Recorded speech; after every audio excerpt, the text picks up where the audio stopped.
This is the Idavox Report. Bible verse. It is noble to seek the office of overseer. However, he who does should be above reproach, sober-minded, not quarrelsome, only married once, and not a great lover of money. And will you take a flower for peace?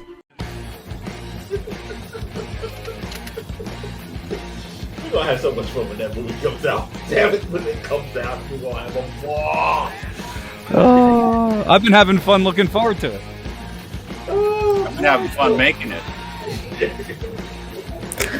I don't know how you weren't afraid of immediately getting pelted by like shoes or tomatoes or whatever that was. That took a lot of guts, Rob. That took a lot of guts. That kind of happened, and that's how everything snowballed into the lawsuit. And I'll let you intro the show first, though. Yes, let us begin there so everybody knows who the hell we are and what the hell we're talking about. My name is we. Yeah, now everybody's gonna come up with all kinds of fact jokes. My name is Darrell Lamont Jenkins. I am the executive director and founder of One People's Project. Right over here is Brian Powers. Right over there is Christian Perez. And just below me is a gentleman that we have seen in recent episodes. The producer of 2020, The Dumpster Fire, Rod Weber. And he is going to be, the Dumpster Fire will be seen for everybody to enjoy on Apple TV starting December 1st, and you'll be able to see it in theaters, I believe, on December 7th, correct? The December 1st has been pushed back to the 15th, but it'll be in theaters on the 7th. Okay. You listen, man, there is some issues over some swear words that were used in the trailer. What's wrong with swear words? I mean, I'm all for swear words, but in particular, I guess in trailers, they don't want them to be there because potentially kids are seeing them. And then it was the kind of thing where I came back and said, I gave you a clean trailer. It's got it all bleeped out. And they said, no, contextually, there's a problem. There's a segment in the trailer in which Vermin Supreme gets a crowd of pro-Trumpers to chant, suck Trump's cock. And because of what it was, even though the word cock was bleeped out, they're like, no, like this has got to go. And so there's just this back and forth with these studio heads, these executives that didn't know how to deal with it. And I'm like, guys, I don't know what the big deal is. We can bleep suck, we can bleep cock. What more do you want to bleep? Well, and at that point, it started to kind of lose even what the meaning was. So, I conceded if it was going to be on, if we're making this marriage with corporate America in order to get our message out to more people, then fine. I guess it has to be taken out, and I agreed to that. The original trailer still lives on Twitter and YouTube. They can't on this show. They can't take that away from us. And on this show, because we actually showed it at the end of this program, and I am just very looking forward to it. Although I did say at the end of this that it was going to be on Apple TV on December 1st. Now it's moving up to December 15th, just in time for Christmas. The perfect Christmas present. And I'm one of the producers on this thing. That is true. And I'm in it, as a matter of fact. Yep. And here's my lovely wife, Lauren, has come back to join us. Sorry, she's dealing with a lot of stuff with our lawyer because we're right on the precipice of a grand jury tomorrow. Yes. Could you explain? We're not invited. You're not invited? Yeah, we're not invited. You don't usually get invited when you're a target. Yep, that's how it works. It's a secret investigation, but. So this is the weird thing. We're gonna get tongue-tied right about now, and we're usually not tongue-tied people, but we're kind of stepping around some landmines here. And I know that you were just dealing with a lawyer. I don't know if there's anything you could say.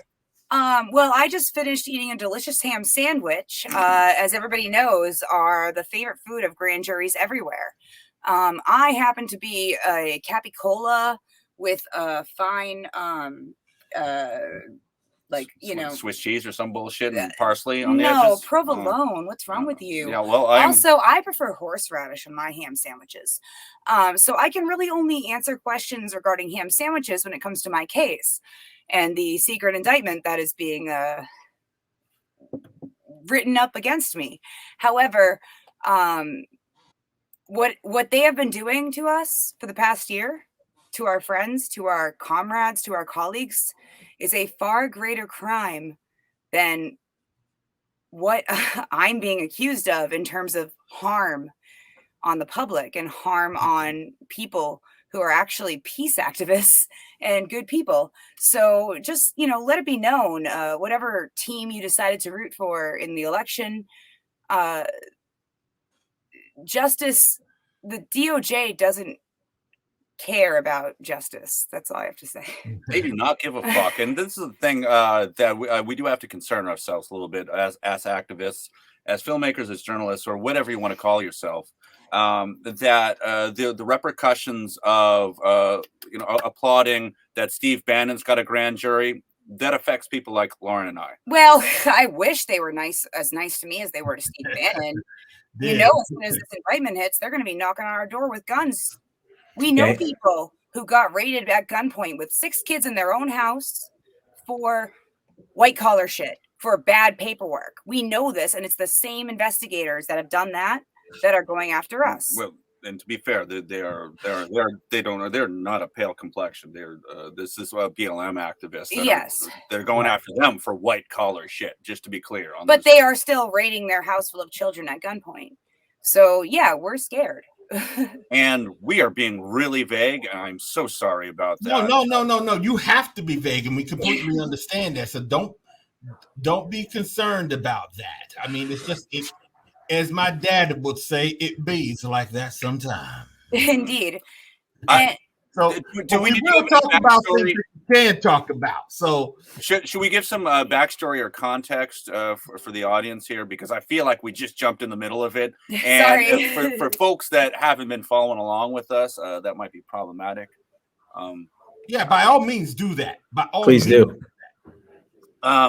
So I'm Rod Weber, and this is my wife and co-producer, Lauren Pespisa.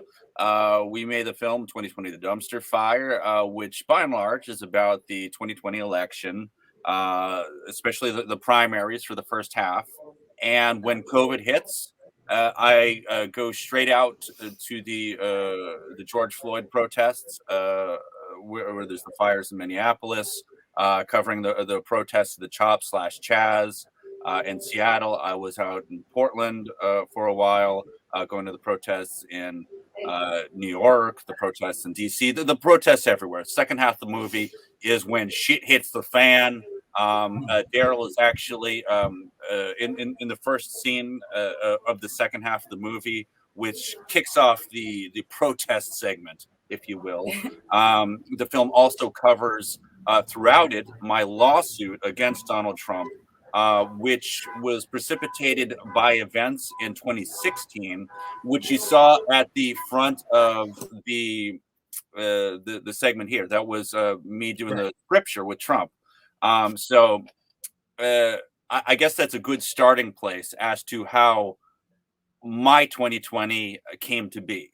And that's why I asked you to play that clip in particular. It might be hard for people to recognize me. I was the guy with the big beard in that clip. My wife is not fond of that beard or any kind of. It gets smaller as 2020, the love story, the backstory developed. Yeah. And so I'm going to tell you, the sequel to 2020 has been pretty interesting. I got to tell you. Hell yeah. It was great seeing you in Boston. It was great seeing you in Boston a couple of weeks ago to hang out with the neo-fascist hate group known as Super Happy Fun America.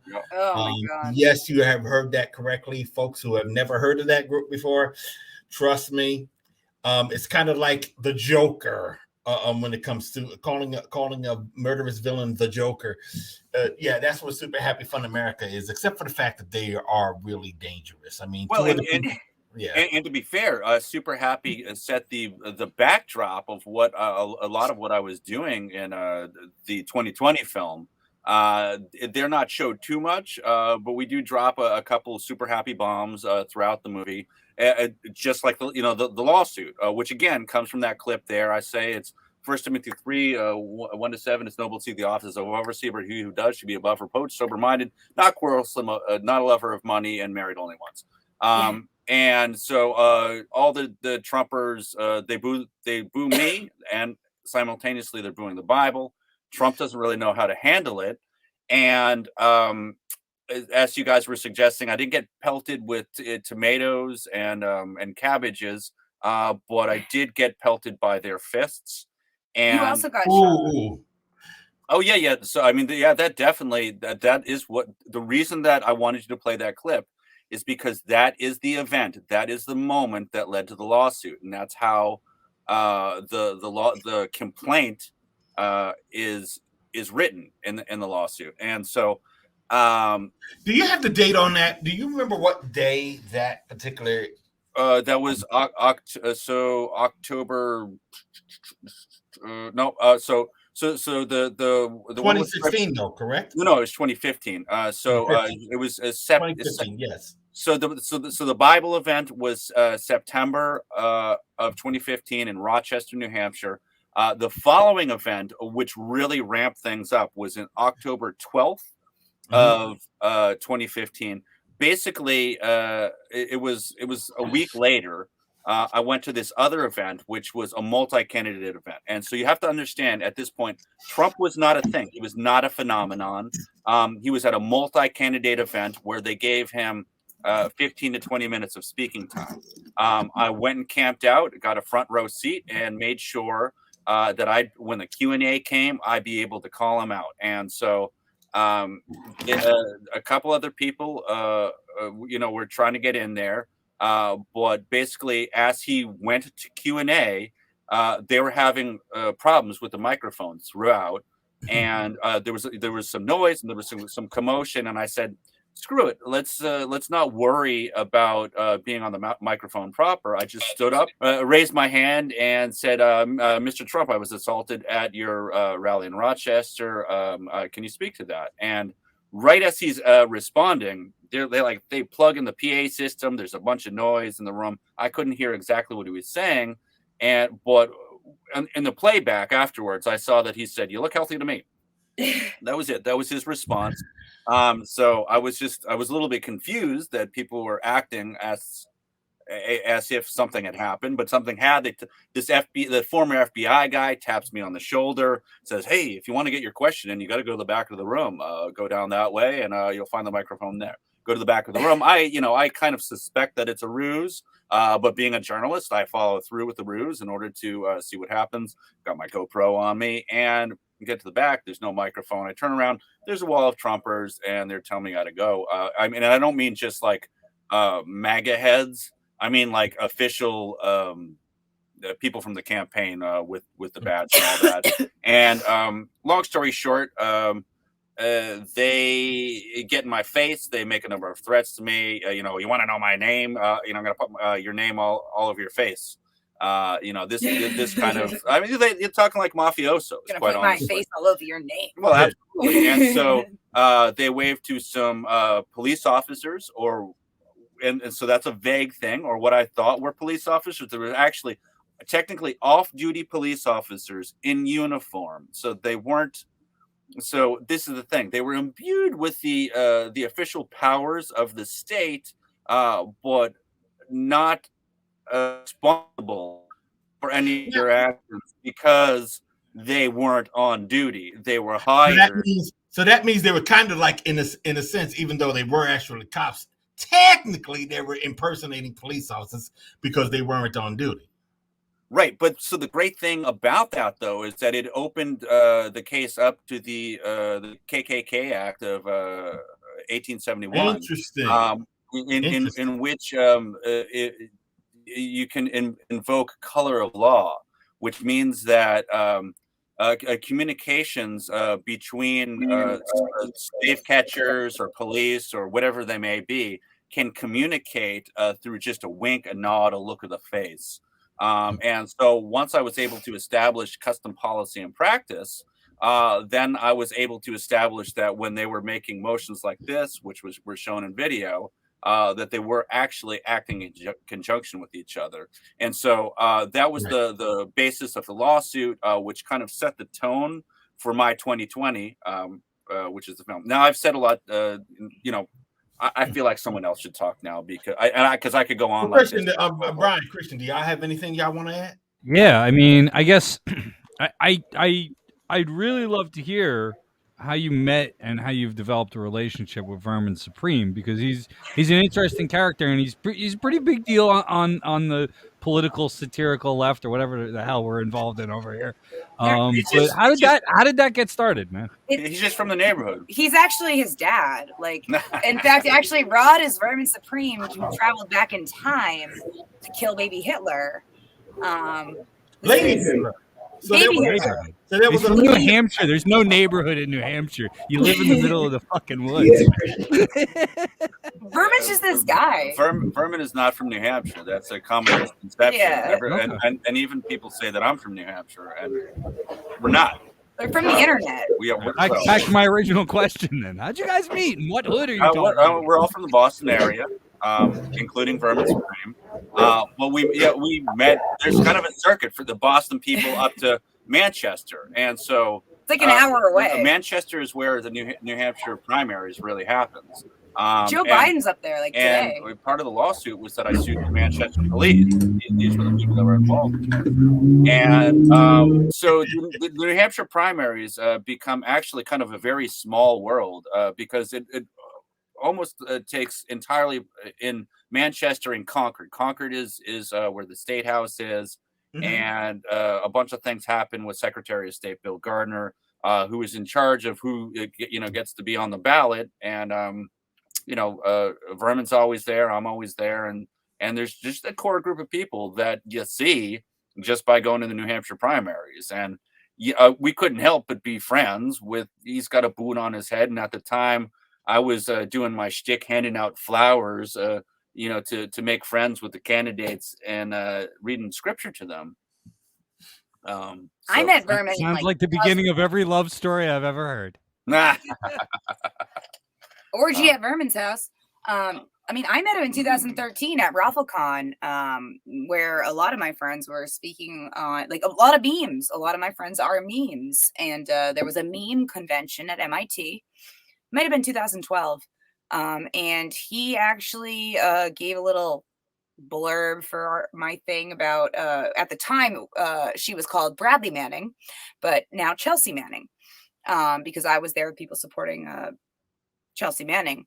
And it's really cute. There's a picture of me and Vermin, like, from, like, 12 years ago. Have I known Vermin longer than he's just always around. Like, yeah, I heard of him I've heard of him years past. I heard of this Vermin Supreme guy that used to go to the conventions, like as far back as I would say 94, but not 94, but like 92 and 96 and all that. I would hear about him. I didn't actually meet him until like 2000. I was just right now looking for that video when I actually videotaped him. That was my first meeting of him, and it's on Twitter somewhere actually. Right, like everybody documents their first meeting of Vermin Supreme. Yes, you all remember your first time. Yeah, exactly.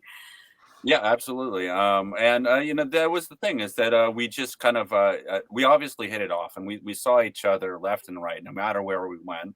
And ultimately, I ended up directing the 2016 film about Vermin called "This Is Vermin Supreme," which in a sense is a sequel to "Who Is Vermin Supreme," the 2012 film directed by Steve Onderich, who's also a longtime friend, good friend of ours. And Biff was in that from Back to the Future, wasn't he? Yeah. Right. Yeah. He called him Boothead. What are you looking at, Boothead? No. Are you talking about Christopher Lloyd from Back to the Future? Not Christopher Lloyd. Tom Wilson, who played Biff. Biff Tannen. I played Biff. I understand that. But so Christopher Lloyd is in This Is Vermin Supreme. And we do talk about time travel with him. And the guy who plays Biff was standing right next to him. Right. Yeah, that's too funny. Circle. And in fact, Sean Astin from Lord of the Rings, who plays one of the hobbits, man, he spotted he spotted me and Vermin. Well, he really spotted Vermin, but with the boot on his head from afar while he was attending one of these Comic Cons. He's like, "Boothead guy, come over here. I want to talk to you." And they end up getting in the longest conversation, which is handlers and all his fans were so upset about because they're waiting in line to get a signature or whatever. And he's like, "No, hold on. Like, I got to talk to this guy with a boot on his head about time travel. I've heard about this guy. We're getting in a deep conversation." And Vermin actually gave him a good schooling about what it meant to be an anarchist, because Sean Astin's initial reaction was, wait, like Mad Max, like you're for Bedlam and the streets burning. And Vermin got into Kropotkin and mutual aid, and even talking about, so it's like, okay, so mutual aid Vermin says that like there's a natural state of anarchism, not only when you're a child, but like when there's a hurricane. There's no government forces around, and so people have to band together in order to help each other. And to tie that back into what's going on with Lauren and I, there's been a damn lot of people that are sending in these letters of support, to try to keep Lauren out of jail here, who have brought up that brought up during the pandemic that was the first thing. Lauren got laid off from her job because they went under. And Lauren went directly into mutual aid mode, out of her own wallet, to make sure that grandma. Well, my unemployment was pretty good. Okay. Maybe you want to talk about that? I don't know. Well, Alston Brighton Mutual Aid, for a lot of like local neighborhood mutual aid groups formed at the time, and people were setting up community fridges. I was helping at the local Alston Brighton food pantry. Since I wasn't working, it was very easy to go help the old people who usually unload the truck with my big strong arms, and pick up medications for elderly neighbors who are afraid of getting COVID by even just going to the pharmacy.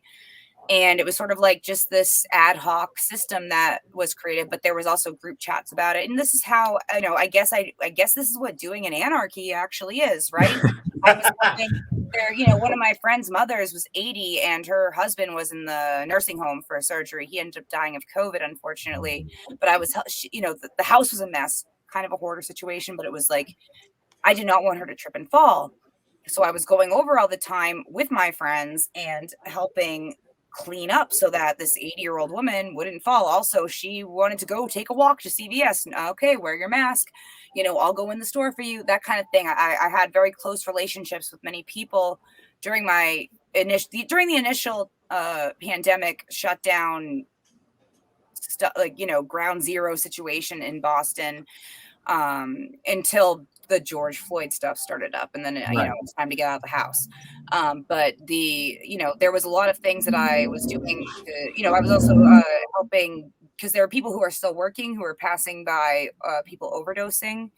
And I had a friend, actually a neighbor, who is a harm reduction person who had tons of Narcan, the thing that reverses overdose. And we have a huge opiate issue in Boston.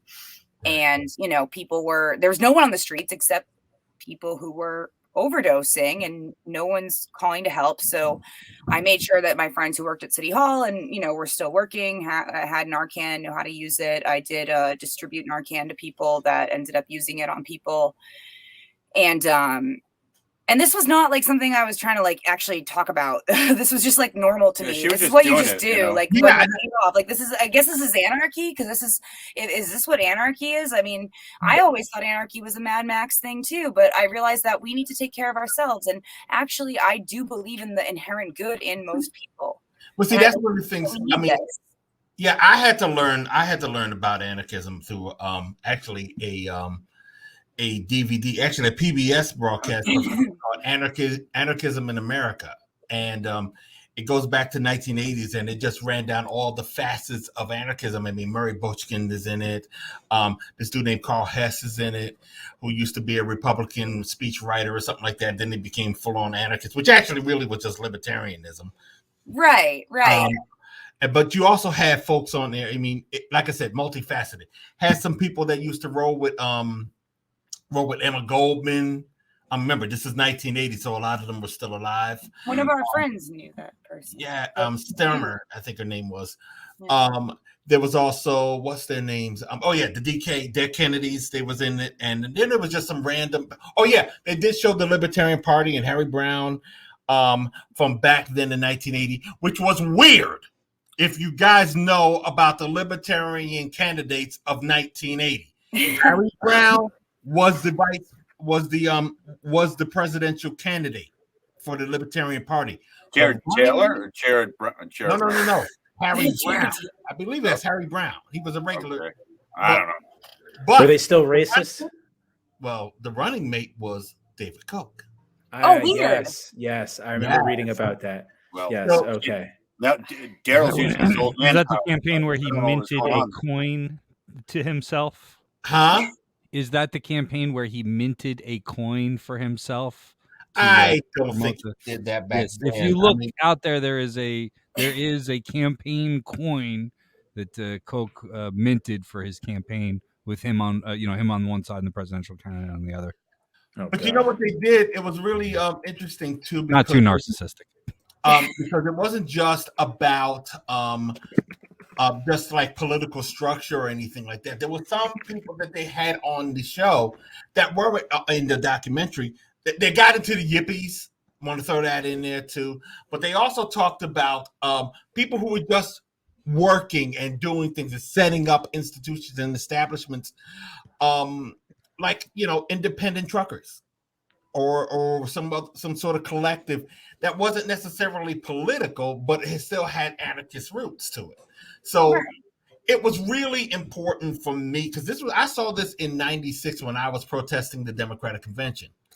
And during the Democratic Convention, they had this like little unconvention thing happening, which meant also a film festival. This was the film I ran into, and it helped me to understand exactly what direction I was going into.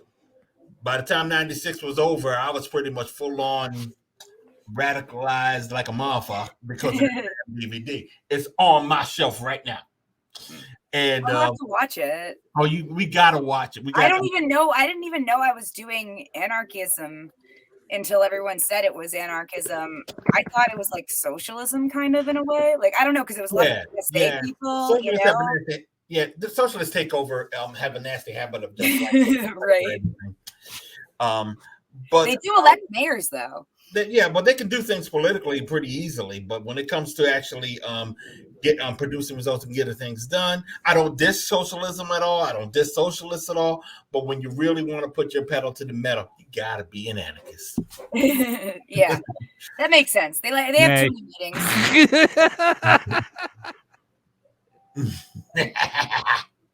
So I want to ask Rod and Lauren. I know you've got Trump in the film. I think you have Biden. Who are some other notable people in the film? So Buttigieg was just all over the place. Oh, yes. I'll tell you that much. I could not get away from this dude. He's not going away. He's not going away. We're stuck with Buttigieg for like the next 30 years. That guy is not going away. And we know that he did a significant amount of training after he was in the Army or one of the military branches and became this CIA puppet. And it seems to me that he may or may not be some kind of a plant, in order to get CIA influence. And one of my favorite interactions with him is that I'm following after him and I say, Pete Buttigieg, which branch of the CIA is more powerful, yours or Donald Trump's? And he likes that. Just generally challenging him to debate, and I don't know. You kind of hit on him too. Yeah, no, but Tulsi Gabbard hit on you. Come again? Tulsi Gabbard loved him. She's in it too. She loved Rod. I got jealous. I had to make him cut out things. Come on. Everybody was in it. Everyone who ran. You're not just gonna throw that shit out there and not tell the story. You can't just move. We can't get past something like that. She's like, oh, Irish looks weird. I remember What? you. No, that is not a thing. No, she did say. If she's watching, God help us all. Come back to Hawaii with me, Rod. Come back to Hawaii. That did not happen. My wife is extrapolating things out of jealousy here. She liked Rod a lot. I was very jealous. Oh, good grief. Also, every candidate was in it from the, that was in the primaries. All right, so you have to understand, my rule of thumb in interacting with any of the candidates is that I'd give them a serious question, and if they could be serious with me, then I'd give them the respect that they'd paid to me. If they were incapable of doing that, I'd go full-on clown show, and we would troll the fucking shit out of them. So what was the ratio of clown show to not clown show? Bernie was nice. Pretty heavy on the clowns, I'm going to have to say. Marianne Williamson was nice. Marianne was super nice. She was super nice, but I only met her the night that she was dropping out, so I didn't get to have a lot of interaction. You never got to meet Mike Gravel. That's that is true. I felt bad. May he rest in peace. He just passed away. Yeah. Yep. Yeah. We're big fans. We're big fans of the new movie that his people put out too. Yep. So I met Cory Booker. Cory Booker was full on clown show. I I asked him about Blue No Matter Who, and he's like, Blue No Matter Who? How dare you, sir? And he nearly got out his white glove. Like, fuck you, that sounds like Cory. Did he even know what you meant? Wait, huh? I don't know. Maybe he was confused. Jeb is a mess. What? Jeb loves you. Jeb did love me back in 2016. I did 24 rallies with him in which he pulled me up on stage to cite scripture. So that was the other thing. Jeb was nice to me. So I had to play along for 24 rallies. The other Bush, Jeb. The crazy thing Jeb about the Bush family. So it wasn't just that he was nice; he was inviting me on stage. He was looking for you. The crazy thing, the thing that irks the living daylights about the Bush family. I mean, the crazy thing is that if you take them out of the politics, if you take them out of the political scene, they are the nicest people in the freaking world. Have you seen George? If they didn't have a single political opinion, you would trust them with your life. It's weird. But because they do have the political opinions that they have, no, you would not. Dude, Jeb invited me to meet his mom, and it was like such a mom moment. And so I met. Yes, goodness. What I'm my saying, mother would have loved. Do you have a picture with Barbara Bush? Please tell me. Yeah. Yeah, I do. He got him and Cornel West a hug. Yes. Yeah. Cornell showed up. This is the thing. You cannot even make this shit up, dude. And so there's Manchester, New Hampshire, and then South Carolina has a similar thing down for their primaries. And there's this a nice little joint where with this big pig logo down there. I forget the name of the place, but I guess everyone goes there. And I see Cornell, and I'm like, hey, what's up? And I start chatting with him. And I'm like, he's like, what are you doing here? And I said, I went to this Jeb Bush rally, and he thought that was weird. And I'm like, wait, there he is. You got to, go talk. And so I get Jeb and Cornell to talk, and they hug, and it was weird. Yeah, it is weird. You brought Cornel West and Jeb Bush together. There's video. It happened. For real.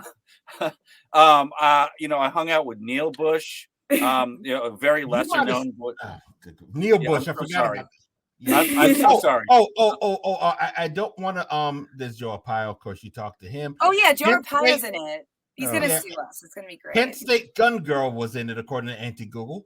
Oh yeah, Caitlin Bennett. That's her name. The poop girl. I mean that was like the prelude to Suck Trump's cock. So that was at this Manchester rally once again. In 2019, and Manchester rally was a treasure trove. Oh, yeah, dude, you got to understand. There's like hundreds of Manchester rallies. It's mostly Manchester or Goffstown, just on the outskirts, or then there's some that you go up to Concord for. But it's mostly just Manchester. And Trump was playing at the stadium, And I say playing because he's doing it like a comedian or a rock star, and people would even say that. And honestly, they were having a cake party. In the it was street. actually pretty fun looking. It's like a cake party. They were straight up having a cake party. You can see. I opened the shots of that scene.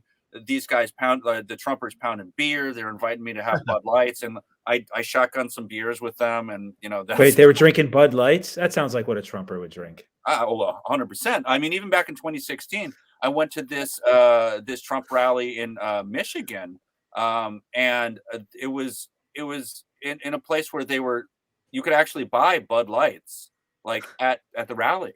Like everyone had Bud Lights like in the rally. Bud Light, the official. Yeah, so like a concert, the official beer of Trump's shitty campaign. Yeah, it was like a concert, and you don't see that with anyone else. And they were in a venue where no one really thought he was going to be a thing. And I kept saying to people, he's going to be a thing.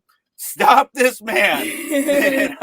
But I'm no one. Because a lot of times, I mean, I'm one of those folks that said, look, he was not going to be a thing, because my attitude was, we know better. No. Afterwards, it was kind of like, we don't know better. Nope. You know better. We know better. Yeah, but they we don't know better. But now I'm at the point where I'm sitting here in 2021 is, I know better than to keep those motherfuckers who don't know better. So I remember further. I remember the first time that I went on the record saying that Donald Trump would be president, and it was at a Trump rally in Lawrenceville, New Jersey, and you were there, and it was the first time that I met you, actually, and you were arguing with a group of.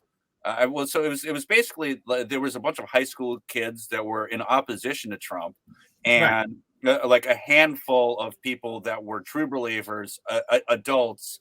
With their backward, confounded Trump opinions. And this Lawrenceville rally was at a military base. And so InfoWars was there, and they were going around cherry picking interviews with high school students. And my objective on that day, much like my objective this past Sunday, was to ruin interviews. And so I went hopping around from interview to interview. And I actually started, this is the weird thing, I started to become frenemies with the producers at InfoWars, because after you spend a couple, hold on now. All the things. Don't look at me like that, okay? But hey. Just as long as you don't get hit with any kind of penalties that Alex Jones is going to get. No. We have our own. It's not like that, but you know what I'm saying? It's like you talk to these, like Joe Biggs. Joe Biggs was one of the Capitol rioters, and Joe Biggs was at this shit. And like after you yell at him, like, and I'd be like screaming in their faces. Wait, time out.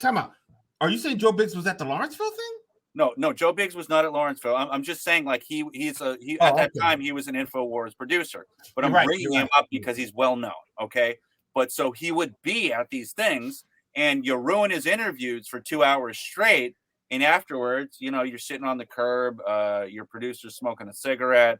I quit smoking 12 years ago or something like that. But anyhow, point being is you're sitting around and it's like, hey, so you're here again.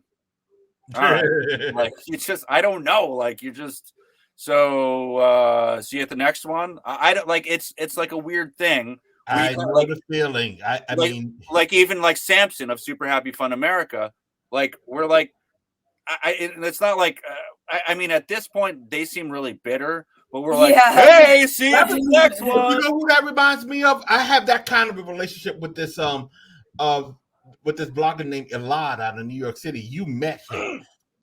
Yeah. So Elad was in this thing with Caitlin Bennett. He was in the middle of interviewing her ass. Yeah, Elad from Barely Informed. That's the name of his podcast. Yeah. And he was doing this shit in Manchester, and he was in the middle of this interview, and someone whispers to me, and he's like, "Ask about the poopy pants. Ask about the poopy pants." And so he's like, so I asked about the poopy pants. And he's like, wait, what's going on here?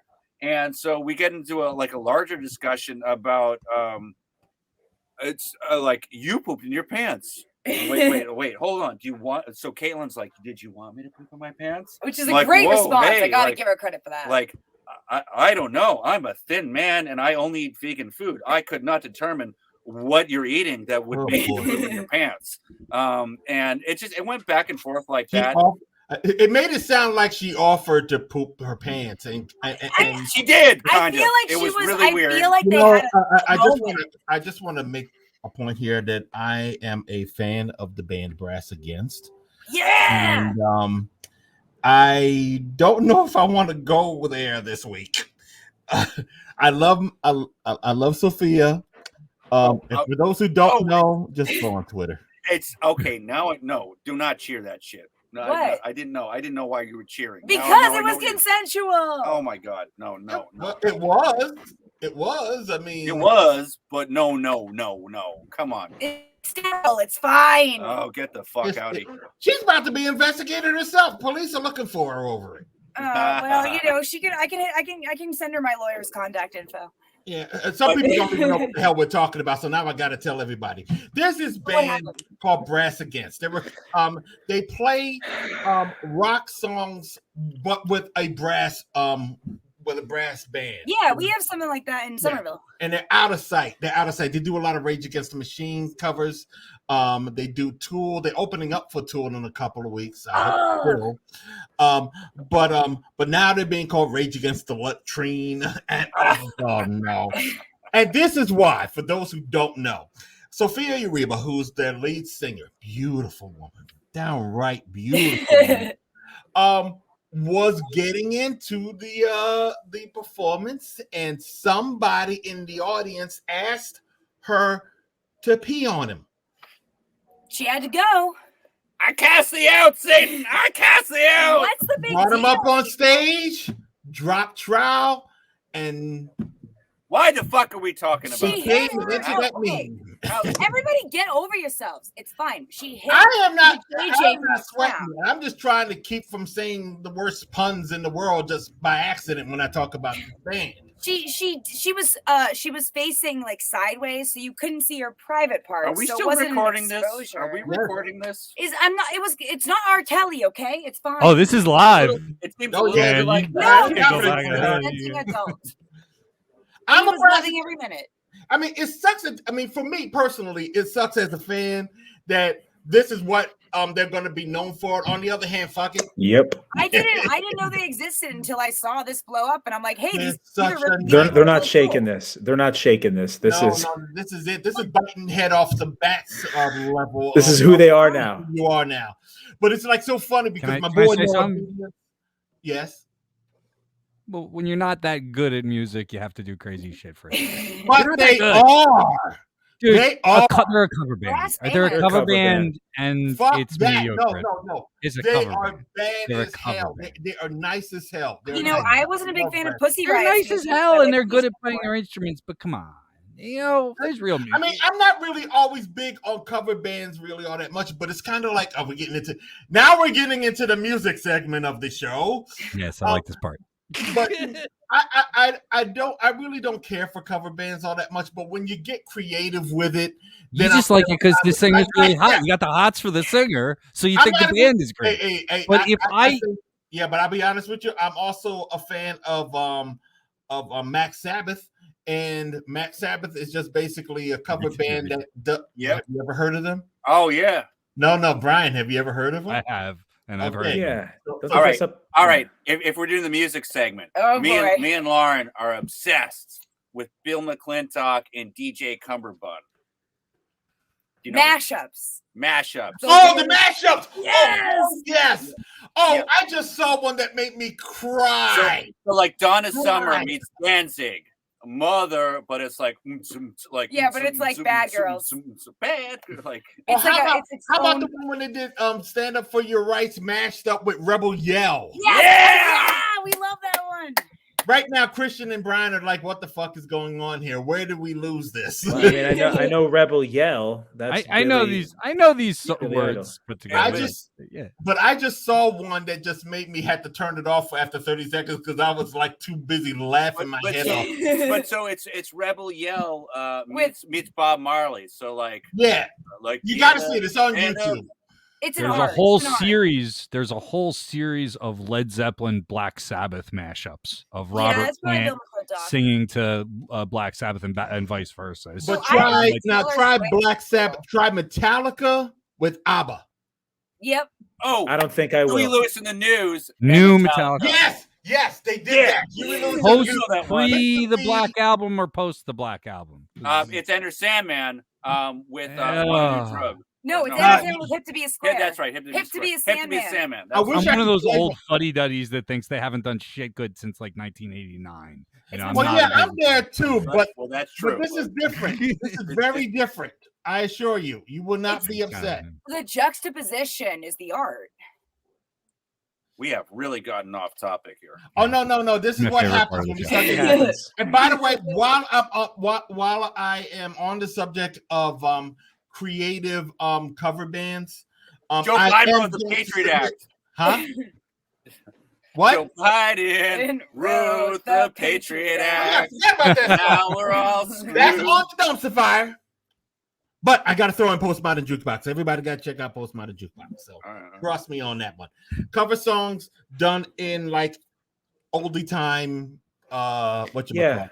My sister and Metallica brother-in-law is went to go Hall see them and in Asbury. They were in Asbury like a couple of years ago before the pandemic. My sister went to go see them. She likes them. They were just up in Rahway where just a couple of weeks ago, not too far away from where Nikola Tesla had his shop. Is Tesla coils? Yes. Nikola Tesla was responsible for lighting up Rahway, New Jersey. His wireless electricity powered by the lizard people. Yeah. And they have his bust at the train station in Rahway. Right. And he famously grounded his lab by digging a hole underneath the house or the lab he was doing and digging over to the city sewer system and illegally claimed because he was doing such big shit. He needed a massive ground rod. So he dug underneath to the sewer system and clamped onto the sewer system and used it as ground. And when he died, John Trump, which is Donald Trump's uncle, was the one who inherited the paperwork there. Right. And we covered that in This is Vermin Supreme because there's a conspiracy theory that John Trump gave that over to a time traveler named John Titor. Yes, and the computer guy. This internet thing, which is a precursor to this is not lies, people. This is actually true. No. This is big in the conspiracy stuff that I'm into. Yeah. This is not a real thing. This is no. I mean, John Trump got the. I'm just saying. John Trump did actually. Yeah, that's what I'm saying. The time traveling thing. No. John Trump, that part is real. That John Trump got the Tesla papers, and you can see Donald Trump talking about it, which is because this became part of the "This is Vermin Supreme" story in the documentary. There's a whole segment about it, and these conspiracy theorists talk about it. And Vermin and I speak with Donald Trump Jr. about time travel, tying it into all of that, and it really hurts my brain to think that somehow we made this interaction happen. It's just like Cornel West and Jeb Bush. There's no reason on God's green earth that these things should be happening, but somehow it did. I captured it on film, and it's a moment that I'm very proud of. You're like the Forrest Gump of political trolling. Yeah, kind of. Yeah. Next door to Rahway is a town known as Edison. Oh, and yes, it was named after Edison because his lab was was actually probably about a mile and a half from the Rahway train station. So the lab I believe that Tesla probably worked at. I thought Tesla worked at one. Yeah, but he was like, wasn't Edison kind of an asshole? Oh, Edison was a mobster. Edison was a mobster. Is now regarded as an asshole now. Yeah. Edison has been established to be certified asshole, but about 50, 60 years ago, they needed to change the name of their town because it was called Raritan, New Jersey. Edison at one time was called Raritan, New Jersey. The problem with that is that there are 3 Raritans at this time in the state of New Jersey. And they said, you know what? We have to change the names of 2 of these towns. So it was a toss-up between calling the Raritan that we are familiar with here either Edison or Nixon. Okay, well. And I don't think the Nixon part had anything to do with Richard Milhouse. I just think it had to do with somebody else. Terrible. But they went with Edison because I guess they had the foresight.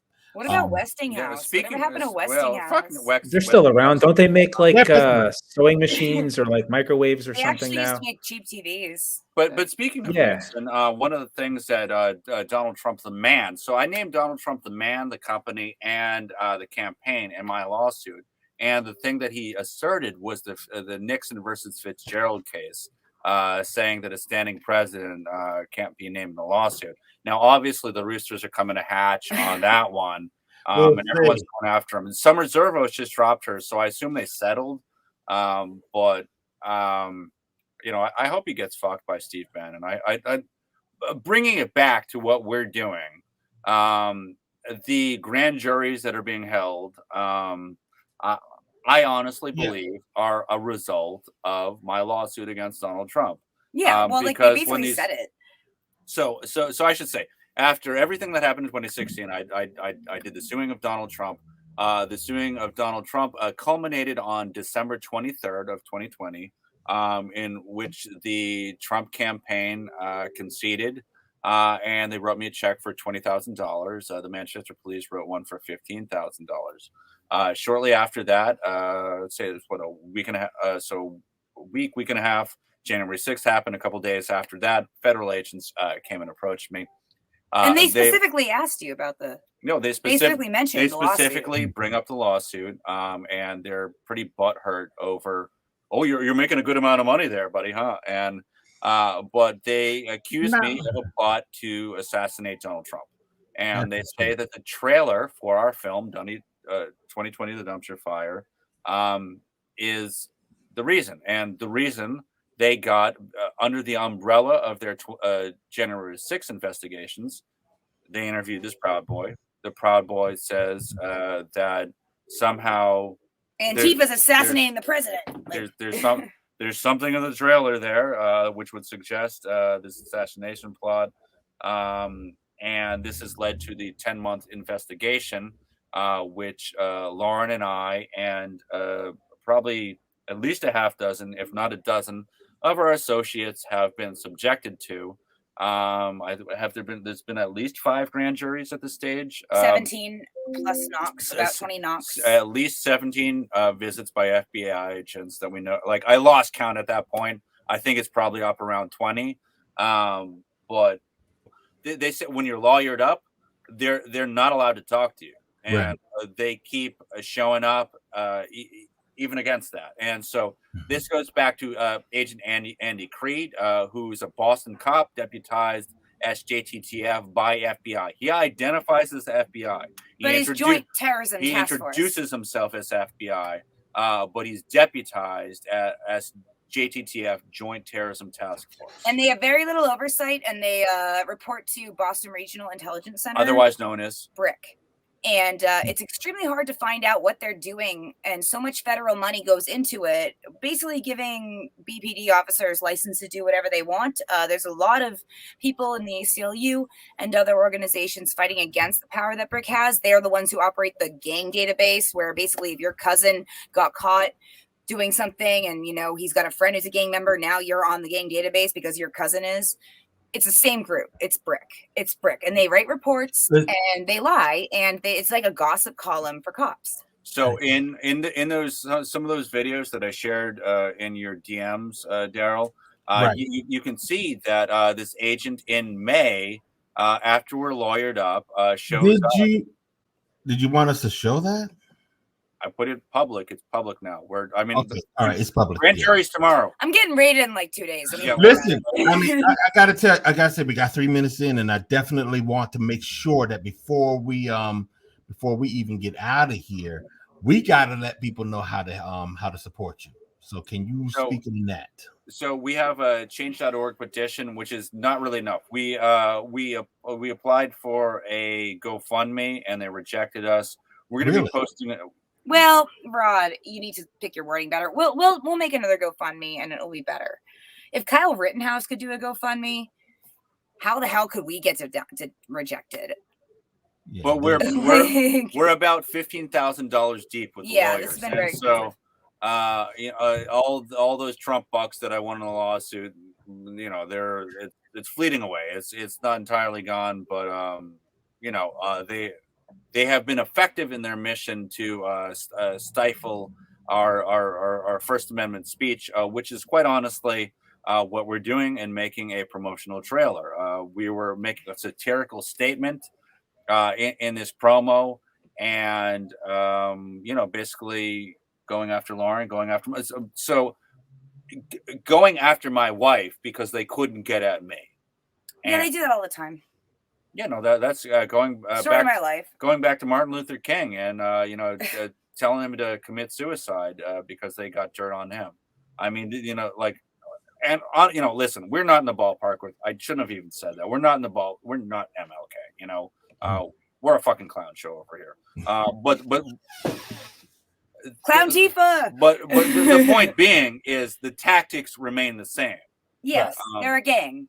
Yes, they are a gang, and they are behaving as such. Yeah. And so we've lawyered up, and we're doing the best we can. There will be some, if shit hits the fan, there will be some kind of forthcoming fundraiser of some sort, whether I'm around or not. I am. Oh, you'll be around. You'll be around because there's a lot of people here that are saying, "Yo, we will have your back," including us. Otherwise, you wouldn't be on the show. I appreciate it. I'm like the nicest person. What the hell? Yeah, why have I been targeted for most of my life? It doesn't make any sense. Well, we'll stop that for at least we'll be able to slow it down a little bit. I can't promise that we'll stop it. But, yeah. But also, another way to support is all I ever wanted was for people to see this movie. Yes, and all and that. It's such definitely a good movie. Now people are going to get a chance to see it. Yeah. I've already seen it and I think it's great. I don't know if there's been any more edits since I last saw it about a year ago, but I definitely, now you said, because we're closing out now, you said it's on, it's going to be on this in theaters on December 7th. Is that still happening? Yeah. Okay. And it's going to be on Apple TV now on December 15th. That is the wishy-washy date they have given us, and so because we said to them, it is called 2020 is in the title. You do not fucking let it go beyond that. They've been wishy-washy on this thing about the trailer, and so I don't know what that's about, but I have this other suspicion. They're trying to do a Christmas thing. We had a great Christmas trailer. If that's a thing, fine, because I guess that's a bigger deal. We're contenders for the it's been submitted to the AMPAs, the American Society of it's the Oscars. The Oscars. It's been accepted to maybe be looked at by the people who decide who gets nominated for the Oscars. Which means some old dudes have to watch it. I'm not delusional enough to believe that it's not. It's never say never. You're talking to somebody who was technically an Oscar winner, so right, yeah. That's your name's on there. They're gonna remember you. It might help. I mean, I got my IMDb. Well, it doesn't have Oscar on the IMDb. Wait, was it nominated? I thought it was just nominated, or it won. It won Best Short because there was two things, but not the feature, but the short in 2019. That won the Oscar. And well, damn it! Now I have to fix my tweet because I said that not only is Daryl Amon Jenkins the producer of 2020 Dumpster Fire, he's also the Oscar nominated. I said Oscar nominated producer of Skin. Well, I gotta fix that.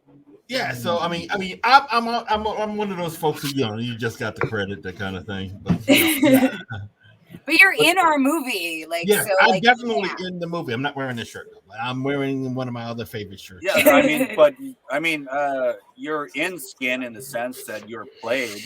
Yeah, that's the feature. That actor is not as handsome as you. Well, he definitely has a lot less body fat than I do. That's for damn sure. Well, come on. I wonder who will play is also in the TV show Evil. Yeah, he's Luke Cage. Yeah, and well, he's not Luke Cage in Evil, but he's Luke Cage in Netflix. And hopefully, if Marvel is like doing the multiverse thing, he'll show up in that again. So because I really want to see where Luke Cage ends up. They should have continued that story, and I really hope they do. In any case, we gotta cut out. Because I gotta go to work tomorrow in the morning. I'm still a working class dude. I don't care what people say. And it won't be in this office. I gotta do manual labor. So I want to thank everybody for being. I want to thank Rod and Lauren for coming here for the third time. There will be a 4th and a 5th and a 6th as time goes on. Maybe we'll just make it a monthly thing here. Thanks, guys. Thanks for having us. Yep. Yeah, it's a lot of fun, man. Congratulations, man. I can't wait to see the movie. We'll be plastering it all over. Everyone's going to love it. I'm so We'll be- excited for yeah. everybody to see it. I'm actually most excited for everyone to try to help keep Lauren out of jail. Like, Yeah. I mean, Oh, like, everybody, it's fine. It'll be fine. It's not fine. It's We- not we're fine, worried about you. We'll keep you out But of the jail. movie is like really important. But yes, yeah, if you can help me stay out of jail, that'd be nice too. Yeah, I mean, I have and to. it's We what- have to sit down. Since had so much discussion about anarchism, I have to sit you down and teach you about the immortal science of Marxism, Leninism. You know that, right? Oh, I mean, you are wearing You the put it shirt. like this, Brian. oh yeah. Oh, wait, I thought it was just a No, banana. it's a banana. It's a banana. Oh, it's the It banana. really pisses off the alt-right though. Oh, okay. Like, Oh, you okay. That's what it communist, is. like- That's why I want my shirt. That's why I want my shirt so bad. I like. Oh it. yeah, we're gonna Thanks send a lot, that guys. to you. We'll Appreciate send it to you like tomorrow. yeah, And Brian, remember, I still am maintaining that Abraham Lincoln was in fact a Marxist in the truest sense. yeah, no, I remember that episode, and for sure. I'm still going to maintain that. Christian's going to kick my ass, but Was he gay? Well, I mean, he's the founder of the Log Cabin Republicans, so Yeah. I think so, Also, he was right? gay. very funny. By default, he was. That was all right, y'all. I want to thank y'all for coming out. Thank you for being here. We really appreciate it. It was a hell of a show. Christian, thank you for being around again. Brian, thank you for being around. Now, as for being around, we will not be around next week. It's Thanksgiving, and I'm 350 pounds, so you know what I'll be doing. In any case, we will be back in I guess the week after, the Tuesday after 2 weeks from today. And we're going to still don't know what we're going to be doing on the show. We still got to get my boy Not for Profit on this program. We're going to be working on that, I guess, in the next couple of days or weeks. I'm gonna hit him up as soon as I can. But aside from that, I want everybody to have a good holiday. It begins, y'all. Thanksgiving starts it, Christmas ends it, or rather, no, not Christmas. New Year's ends it because we still got Christmas, Kwanzaa. Diwali, I think, has already passed. Hanukkah, of course, everybody's gonna have. Yeah, Festivus for the rest of us. Yeah, and I did say rest of years because I can't say y'all because it doesn't rhyme. In any case, I want to just let everybody know to definitely support Rod and Lauren. Watch The Dumpster Fire. It'll be coming out soon, December 7th in theaters. Hopefully December 15th on Apple TV. It will be on Apple TV. Don't worry.